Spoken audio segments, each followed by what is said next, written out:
Welcome to cockroach Janata party. हंसिएगा नहीं, ये कोई मजाक नहीं है, हकीकत है। नमस्कार, मैं आपके साथ रीना झा बालियान।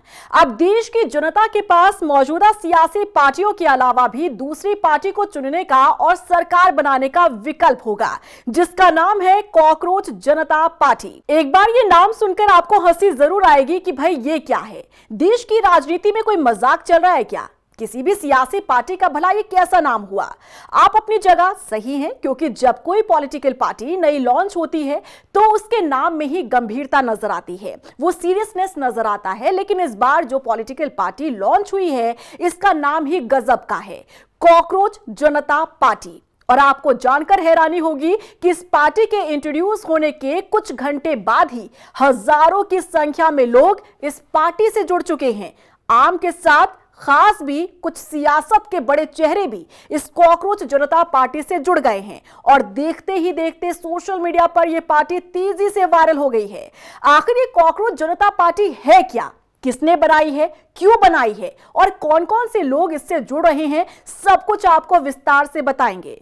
दरअसल देश की राजनीति में नई पार्टियों का बनना कोई नई बात नहीं है, लेकिन इस बार कहानी थोड़ी सी अलग है। यहाँ कोई बड़ी रैली नहीं हुई, ना मंच सजा और ना ही झंडों की भीड़ दिखाई दी। ये पूरी कहानी सोशल मीडिया से शुरू हुई और देखते ही देखते इंटरनेट पर छा गई। दरअसल सोशल मीडिया पर कॉकरोच जनता पार्टी नाम की राजनीतिक पार्टी की खूब चर्चा हो रही है। शुरुआत मजाक और व्यंग्य से हुई थी, लेकिन अब यह इंटरनेट पर बड़े ट्रेंड में बदलती दिखाई दे रही है। दावा किया जा रहा है कि लॉन्च होने के कुछ ही दिनों में हजारों लोग इससे जुड़ चुके हैं। कॉकरोच जनता पार्टी नाम सुनते ही लोगों को पहले लगा कि ये कोई मजाक होगा, लेकिन जब लोगों ने इसके पोस्ट, घोषणा पत्र और सदस्यता अभियान देखा तो मामला चर्चा का विषय बन गया। सोशल मीडिया पर लोग इसे मजाक से ज्यादा एक प्रतीक के तौर पर देखने लगे हैं। दरअसल इस नई पार्टी की शुरुआत हुई एक विवाद से। कुछ दिन पहले सुप्रीम कोर्ट के चीफ जस्टिस सूर्यकांत ने एक सुनवाई के दौरान बेरोजगार युवाओं को लेकर बयान दिया था। उन्होंने बेरोजगार युवाओं की तुलना कॉकरोच से की थी। Youngsters like cockroaches, they don't get any employment, they don't have any place in profession. Some of them become media, some of them become social media, some of them become RTI activists, some of them become another activists, and they start attacking everyone. And you people file contempt petition because High Court is not taking up the matter of as if there are already parasites in society who attack you people, who attack the system, and you want to join hands with them. ये टिप्पणी social media पर तेजी से viral हुई और कई लोगों ने इसका विरोध भी किया। हालांकि बाद में चीफ जस्टिस ने सफाई देते हुए कहा कि उनके बयान को गलत तरीके से पेश किया गया है और उनका उद्देश्य भारत के बेरोजगार युवाओं की आलोचना करना नहीं था। इसी विवाद के बीच इस पार्टी की नींव 30 साल के अभिजीत दीपके ने रखी है, जो इस समय अमेरिका की बोस्टन यूनिवर्सिटी से मास्टर डिग्री कर रहे हैं। दीपके पहले आम आदमी पार्टी की सोशल मीडिया टीम का हिस्सा हुआ करते थे। उनके मुताबिक कॉकरोच जनता पार्टी नाम रखने का मकसद संदेश देना है कि यदि युवाओं को कॉकरोच कहा जा रहा है तो वो इसी पहचान को अपनाकर अपनी आवाज उठाएंगे। उनका कहना है कि कॉकरोच तभी बाहर आते हैं जब व्यवस्था में सड़न और गंदगी हो। देखते ही देखते ये पार्टी सोशल मीडिया पर वायरल हो चुकी है। अब पार्टी की वेबसाइट पर इसे आलसी और बेरोजगार लोगों की आवाज बताया जा रहा है। वेबसाइट पर लिखा गया है कि ये उन लोगों की पार्टी है जिन्हें सिस्टम ने गिनना छोड़ दिया है। शुरुआत में लोगों ने इसे मजाक समझा, लेकिन धीरे धीरे ये इंटरनेट पर ट्रेंड करने लगा। देखते ही देखते हजारों लोग इससे जुड़ने लगे और सोशल मीडिया पर इसके पोस्ट तेजी से वायरल होने लगे।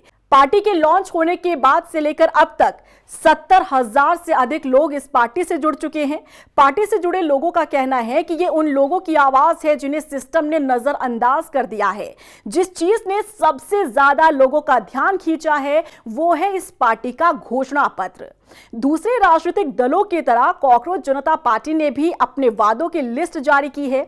घोषणा पत्र में महिलाओं के लिए 50% आरक्षण की बात कही गई है। इसके अलावा मीडिया की निष्पक्षता, राजनीतिक दल बदलने पर सख्त कदम और कई अन्य मुद्दों को भी शामिल किया गया है।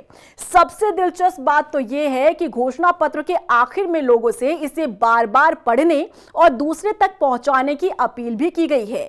यही वजह रही कि इसके स्क्रीनशॉट सोशल मीडिया पर तेजी से फैलने लगे हैं। इस पूरे मामले में राजनीति का तड़का तब लगा जब कुछ नेताओं के नाम भी इससे जुड़ने लगे। सोशल मीडिया पर ऐसी चर्चाएं सामने आने लगी कि कुछ नेताओं ने मजाकिया अंदाज में इस पार्टी में दिलचस्पी दिखाई है। तृणमूल कांग्रेस के सांसद महुआ मोइत्रा और कीर्ति आजाद ने न सिर्फ इसे लेकर प्रतिक्रिया दी बल्कि इसमें शामिल होने की रुचि भी दिखाई है। इसके बाद लोगों ने मीम्स बनाना शुरू कर दिया। किसी ने इसे देश की सबसे ईमानदार पार्टी बताया तो किसी ने पार्टी से जुड़ने में दिलचस्पी दिखाई। सोशल मीडिया पर इसे लेकर लोगों की अलग अलग राय सामने आ रही है। अब आप अपनी भी राय रख दीजिए कि कॉकरोच जनता पार्टी को लेकर आप क्या सोचते हैं। क्या ये वाकई में बदलाव की एक नई हवा शुरू होने जा रही है या फिर आपको लग रहा है कि मजाकिया अंदाज में सिर्फ लोगों के साथ एक मजाक किया जा रहा है, या वाकई में एक बदलाव अब देश में देखने को मिलेगा। क्योंकि जिस तरह से बयान दिया गया बेरोजगार युवाओं को लेकर, अब एक चोट है ये युवाओं के दिल पर, जिसके बाद बड़ी संख्या में युवा कॉकरोच जनता पार्टी से जुड़ रहे हैं। तो कहीं ऐसा तो नहीं कि ये युवा इस पार्टी से जुड़कर देश के भीतर एक बड़ी क्रांति लाने की तैयारी कर रहे हों? क्योंकि कहते हैं कि युवाओं का झुकाव जहां हो जाता है, बदलाव वहीं से शुरू हो जाता है। तो कहीं ऐसा तो नहीं कि देश में एक बड़ा बदलाव होने जा रहा है? कमेंट सेक्शन में जरूर बताइएगा। नमस्कार।